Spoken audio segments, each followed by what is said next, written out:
Solving a reflection problem, Joanne has started to reflect the triangle in the line y equals x.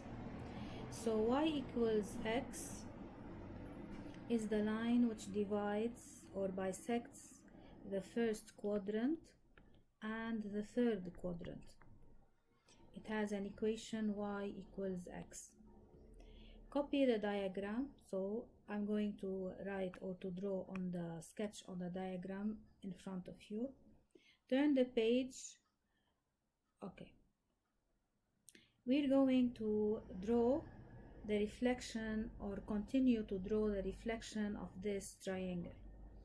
So if you notice, Joanne chose the first vertex and drew the perpendicular to the line given, and then extended this segment by the same measure, so these two are equal in distance. Then she chose the second vertex and with a ruler drew the perpendicular to the line and then extended it so that these two are equal in length.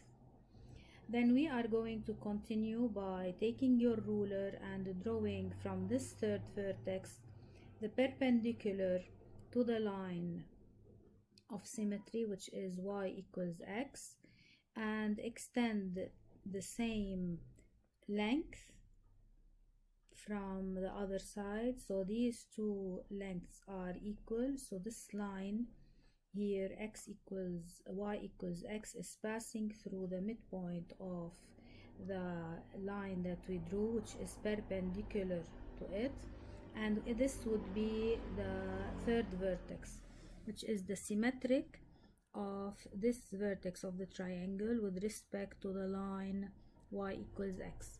We connect the vertices and we get the triangle B, which is the symmetric of triangle A with respect to this line. Symmetric means reflection, so it's the mirror reflection of A with respect to the line y equals x.